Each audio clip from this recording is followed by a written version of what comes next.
بسم اللہ الرحمن الرحیم۔ پیارے دوستو، السلام علیکم۔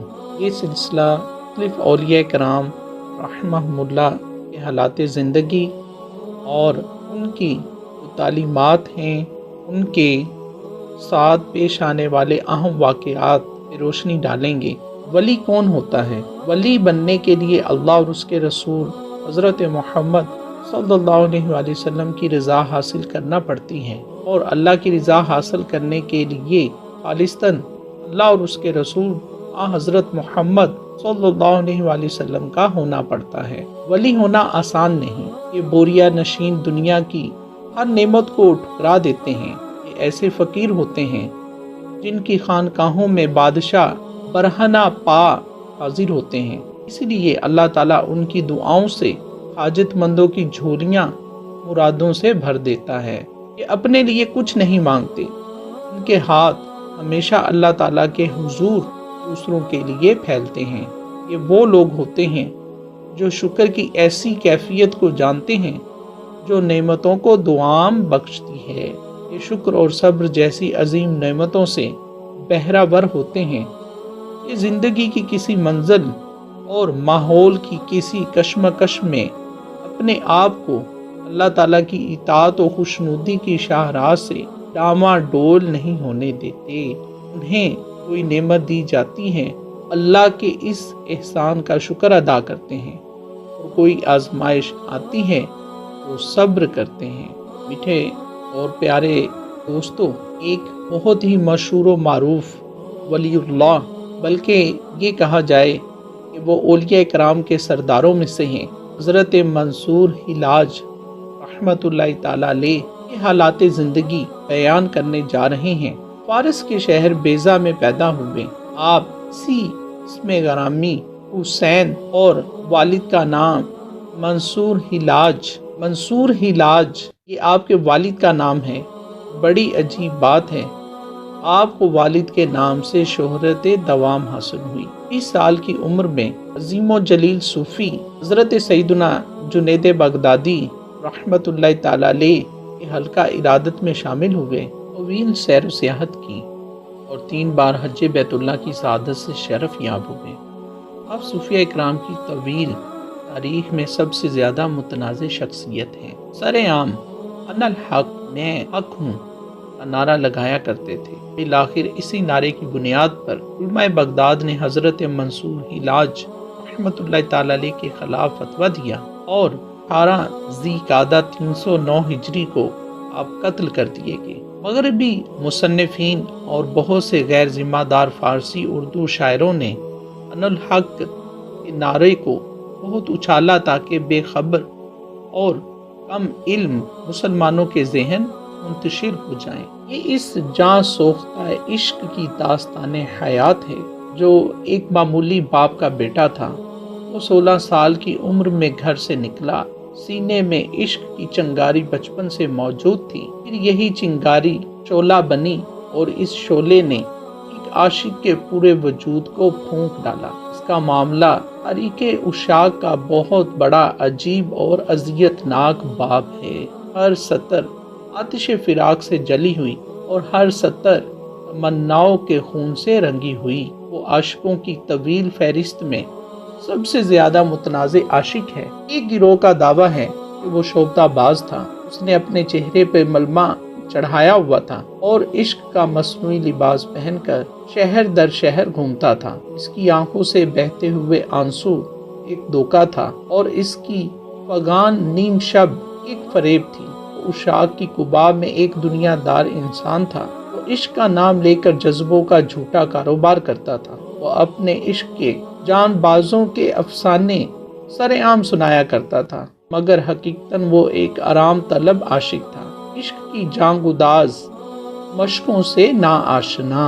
وہ لوگوں کو اپنے گرد جمع کرنے کے لیے کھوکھرے نعرے لگایا کرتا تھا۔ اس کے دل سے کبھی جگر گداز نہیں ابری، اپنے قول میں سچا نہیں تھا، بس زبانی باتیں کرتا تھا۔ اس کے برعکس دوسری جماعت سے عاشق جان باز تسلیم کرتی ہے۔ اس کے نزدیک موت جیسی خوفناک حقیقت عاشق کے ایک رنگین اور پرکیف خواب سے زیادہ حیثیت نہیں رکھتی تھی۔ وہ خاردار راستوں کو مخمل اور ریشم کی راہ گزر سمجھتا تھا۔ جب آفات و مصائب کی آتش سوزاں اس کے جسم کو چھوتی تھی، وہ اسے چھیڑ چھاڑ کو باد صبا کے جھونکوں کی شرارت کہتا تھا۔ جب محبت نا آشنا لوگ اس پر سنگ باری کرتے تھے تو وہ اس جابرانہ کھیل کو گل باشی سے تعبیر کرتا تھا۔ پھر جب اسے ایک تاریک زنداں کے حوالے کیا گیا، اس نے اپنے عشق کی آگ سے دوسرے قیدیوں کی زنجیروں کو پگھلا دیا۔ آہنی دروازے اس کے جذبہ سوزاں دروں سے پگھل کر موم ہو گئے۔ پھر اس نے تمام اسیروں سے کہا کہ اپنے اپنے گھروں کو چلے جاؤ۔ اس کے فیض عشق کے سبب سارے قیدی چھوٹ گئے۔ اسیروں نے زنداں سے رخصت ہوتے وقت اپنے محسن کو مخاطب کرتے ہوئے کہا، ہمیں رہائی دینے کے بعد آپ خود زنجیریں پہنے ہوئے ہیں کیوں؟ عاشق جانباز اس وقت وصال کی لذتوں سے مخمور تھا۔ زنجیروں کو بوسے دیتے ہوئے کہا، یہ آہن فولاد عاشق کا زیور ہے، اگر انہیں اتار پھینکوں تو پھر عاشق کہاں رہوں گا؟ عشق سرے بازار عالم رسوا ہو جائے گا اور میں عشق کی رسوائی برداشت نہیں کر سکتا۔ عاشق جاں سوز اور انتہائی سرشاری کی کیفیت جاری تھی۔ جذب و کیف کے لہجے میں بولا، یہ زنداں تو میرا گھر ہے کہ اس شخص کی وجہ سے تمام قیدی فرار ہوئے ہیں۔ وہ غضبناک ہو کر کہنے لگا، مجھے معلوم ہے کہ تو نے قانون شکنی کی ہے۔ تم نے کسی ایسے شخص کو دیکھا ہے جو خاموشی سے اپنا گھر چھوڑ کر چلا جائے؟ پھر داروغہ زنداں کو معلوم ہوا اس جرم کی پیداش میں زنداں کے اندھیرے اور بڑھا دیے جائیں گے۔ قانون کی آنکھوں میں آنکھیں ڈال کر کہا، تم مجھے تاریکیوں سے ڈراتے ہو؟ اگر تم تمام زمانے کے اندھیرے بھی لا کر یہاں جمع کر دو تو اس سے کوئی فرق نہیں پڑے گا۔ روشنی تو میرے اندر ہے، میں اسی روشنی سے زندان وقت میں چراغاں کر لوں گا۔ اہل ستم کو شدید حیرت تھی اور جفاکار پریشان نظر آ رہے تھے۔ وہ کس مزاج کا عاشق ہے؟ مشق ناز کر خوں است بسمل ہے کس انداز کا؟ مرزا غالب کے بقول قاتل سے کہتا ہے تو عالم میری گردن پر۔ آپ کا اسم گرامی حسین تھا۔ آپ کا نام منصور حلاج تھا۔ حلاج عربی زبان میں جولاہے کو کہتے ہیں۔ چونکہ شیخ حسین کے والد روئی دھننے کا کام کرتے تھے، اسی لیے ان کا پیشہ ان کے نام کا حصہ بن گیا۔ عام طور پر یہی مشہور ہے، لیکن مورخ خطیب بغدادی نے اس روایت کی نفی کی ہے۔ بغدادی شیخ عبد الرحمن کے حوالے سے تحریر کرتے ہیں کہ حسین بن منصور کو حلاج اس لیے کہا جاتا ہے، وہ ایک بار عراق کے شہر واسطہ میں ایک جولاہے کی دکان پر پہنچے اور اسے کسی کام کے لیے بھیجنا چاہا۔ جولاہے نے عذر پیش کرتے ہوئے کہا، میں آپ کا کام کر دیتا مگر مجبوری یہ ہے کہ مجھے شام تک روئی دھن کر دینا ہے۔ اگر میں آج یہ کام نہ کر سکا تو مجھے اجرت نہیں ملے گی۔ حضرت شیخ منصور بن حلاج نے اس جولاہے سے فرمایا، میرا کام کر دو، میں تمہارا کام کر دوں گا۔ آپ کی بات سن کر جولاہا چلا گیا۔ جب وہ کام کر کے واپس لوٹا، یہ دیکھ کر حیران رہ گیا کہ دکان میں موجود ساری روئی دھنی ہوئی تھی۔ یہ روئی کا اتنا بڑا ذخیرہ تھا، اسے 2-4 ماہ میں ہی دھنا جا سکتا تھا۔ پھر اس جولاہے نے دوسرے لوگوں پر یہ راز فاش کر دیا۔ نتیجتاً حضرت حسین بن منصور حلاج کے نام سے مشہور ہو گئے۔ مورخ خطیب بغدادی نے حضرت شیخ حسین کے صاحبزادے احمد سے روایت کیا ہے کہ ان کے والد حسین بن منصور بیضہ کے ایک گاؤں طور میں پیدا ہوئے، مگر نشو نما تستر میں ہوئی۔ حضرت حسین بن منصور کی ابتدائی تعلیم و تربیت کے بارے میں کچھ پتہ نہیں چلتا، مگر جب وہ 16 سال کے ہوئے تو مشہور بزرگ حضرت سہل بن عبداللہ تستری کی خدمت میں حاضر ہوئے۔ حضرت حسین بن منصور حلاج رحمۃ اللہ تعالی علیہ کی تاریخ پیدائش کے بارے میں کوئی معتبر روایت موجود نہیں۔ بعض مورخین نے صرف اندازے اور قیاس کے سہارے 244 ہجری کو آپ کا سال ولادت قرار دیا ہے۔ آپ کی کنیت ابو مغیث ہے۔ گردش وقت نے حضرت منصور حلاج کو ایک متنازع شخصیت بنا دیا ہے، اس لیے ان بزرگوں کا ذکر ضروری ہے جن کی نگرانی میں حضرت حسین بن منصور کی روحانی تربیت ہوئی تھی۔ حضرت سہل بن عبداللہ تستری رحمۃ اللہ تعالی علیہ کا شمار صوفیہ اکرام میں ہوتا ہے۔ آپ 3 سال کی عمر ہی سے اپنے ماموں حضرت شیخ محمد بن سمار رحمۃ اللہ تعالی علیہ کے ساتھ عبادت میں مشغول رہتے تھے۔ حضرت سہل ابتدا میں قرآنی تعلیم حاصل کی اور 7 سال کی عمر سے روزے رکھنے لگے۔ جب 12 سال کی عمر میں ایک فقہی مسئلہ پیش آیا تو آپ مشہور بزرگ حضرت شیخ حبیب حمزہ رحمۃ اللہ تعالی علیہ کی خدمت میں بصرہ حاضر ہوئے۔ حضرت شیخ نے چند لفظوں میں وہ مشکل ترین مسئلہ حل کر دیا۔ آپ حضرت حبیب حمزہ کے زہد و تقوی اور علم و فضل سے بہت زیادہ متاثر ہوئے۔ پھر کچھ دن بصرہ میں رہ کر حضرت شیخ کی صحبت سے فیض یاب ہوئے اور بعد میں اپنے شہر تستر لوٹ آئے۔ پھر آپ کا یہ معمول بن گیا کہ دن کو روزہ رکھتے اور رات کو جو کی ٹکیاں کھا کر شکم کی آگ بجھا لیتے۔ بعض روایتوں سے پتہ چلتا ہے کہ حضرت سہل نے 7 دن تک کچھ نہیں کھایا۔ آپ ممنوع ایام کے سوا ہمیشہ روزہ رکھتے اور راتیں یاد الہی میں گزارتے تھے۔ پھر ایک ایسا نازک وقت بھی آیا کہ اہل تستر نے حضرت سہل بن عبداللہ رحمۃ اللہ تعالی علیہ پر کفر کا فتویٰ عائد کر دیا۔ آپ لوگوں کی اس تنگ نظری سے اس قدر دل برداشتہ ہوئے کہ اپنا سارا اثاثہ فروخت کر کے مکہ معظمہ روانہ ہو گئے اور یہ عہد کر لیا کہ آئندہ کسی سے کچھ نہیں مانگوں گا۔ پھر آپ مسلسل فاقہ کشی کرتے ہوئے کوفہ پہنچے۔ آپ کے نفس نے سوال کیا، سہل بن عبداللہ، تم نے مجھ پر بہت مظالم ڈھائے ہیں، پھر بھی تم اگر مجھے مچھلی اور روٹی کھلا دو تو میں وعدہ کرتا ہوں کہ مکہ معظمہ تک کوئی شے طلب نہیں کروں گا۔ اپنے نفس کی آواز سن کر حضرت سہل بن عبداللہ مچھلی اور روٹی کی تلاش میں نکلے۔ ایک جگہ آپ نے دیکھا کہ ایک اونٹ چکی چلا رہا ہے اور چکی کا مالک قریب ہی بیٹھا ہے۔ حضرت سہل بن عبداللہ نے اس شخص کے پاس پہنچ کر فرمانے لگے، دن بھر کی محنت کے بعد تم اونٹ والے کو کیا دیتے ہو؟ چکی کے مالک نے حیرت سے ایک مفلوق الحال شخص کو دیکھا اور بے پرواہی سے کہا، میں اونٹ کے مالک کو 2 دینار دیتا ہوں۔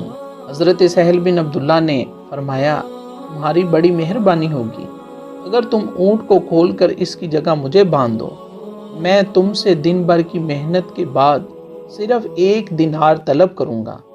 الغرض حضرت سہل بن عبداللہ نے پوری توانائی کے ساتھ چکی چلائی اور شام کو 1 دینار لے کر مچھلی اور روٹی خریدی۔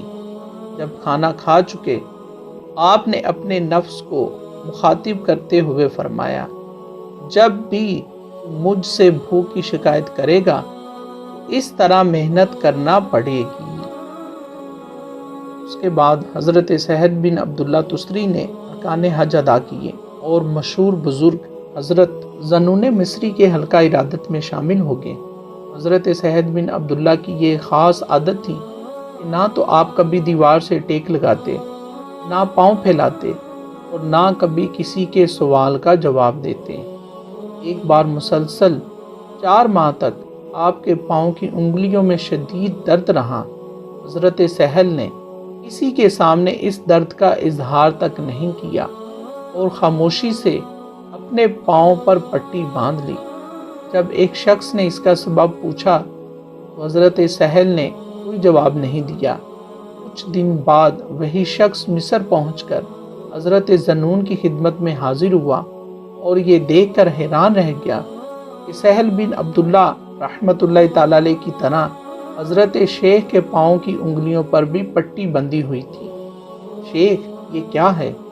اس شخص نے حضرت ذنون مصری رحمۃ اللہ تعالی علیہ سے پوچھا۔ میں 4 مہینے سے پاؤں کے درد میں مبتلا ہوں۔ حضرت ذنون مصری رحمۃ اللہ تعالیٰ علیہ نے جواب دیتے ہوئے فرمایا، بڑی عجیب بات ہے۔ شخص نے اپنے حیرت کا اظہار کرتے ہوئے کہا، آپ کے مرید حضرت سہل بن عبداللہ رحمۃ اللہ تعالیٰ علیہ کے پاؤں میں بھی پٹی بندھی ہوئی ہے۔ یہ سن کر حضرت ذنون مصری رحمۃ اللہ تعالیٰ علیہ کے چہرہ مبارک اور محبت کا ایک خاص رنگ ابھر آیا۔ پھر آپ نے نہایت پرسوز لہجے میں فرمایا، سہل کے سوا کوئی بھی ایسا نہیں ہے جو میرے درد کو محسوس کرتے ہوئے اس طرح پیروی کرے۔ اس واقعہ سے اندازہ کیا جا سکتا ہے کہ حضرت سہل بن عبداللہ کو اپنے پیر و مرشد سے کس قدر محبت تھی۔ ایک دن لوگوں نے دیکھا کہ حضرت سہل بن عبداللہ بیٹھے بیٹھے رونے لگے۔ لوگوں نے سبب پوچھا، آپ نے حسب معمول کوئی جواب نہیں دیا۔ پھر دوسرے دن حاضرین مجلس نے خلاف معمول آپ کو دیوار سے پشت لگائے اور پاؤں پھیلائے ہوئے دیکھا۔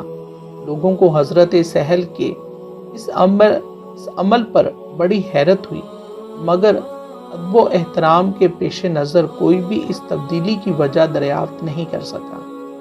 یکایک آپ حاضرین کو مخاطب کر کے فرمانے لگے، تم لوگ مجھ سے بہت سوال کیا کرتے تھے، اب تمہیں جو کچھ پوچھنا ہے پوچھ لو۔ ایک شخص نے بستے احترام عرض کیا، شیخ یہ کیسا انقلاب ہے، آپ کل تک کسی کے سوال کا جواب نہیں دیا کرتے تھے، مگر آج فرما رہے ہیں جو کچھ پوچھنا ہے پوچھ لو۔ حضرت سہل بن عبداللہ نے فرمایا، پیر و مرشد کا اتنا احترام تو لازم ہے کہ ان کی زندگی میں مرید کسی سوال کا جواب نہ دے۔ لوگوں نے اس واقعے کو ذہن میں محفوظ کر لیا۔ پھر جب تحقیق کی گئی معلوم ہوا کہ یہ وہی وقت تھا جب ایک دن پہلے حضرت ذنون مصری رحمۃ اللہ تعالیٰ علیہ نے انتقال فرمایا تھا۔ دوستو آج کے لیے اتنا ہی، جلد نئی قسط کے ساتھ حاضر ہوں گے۔ اللہ حافظ۔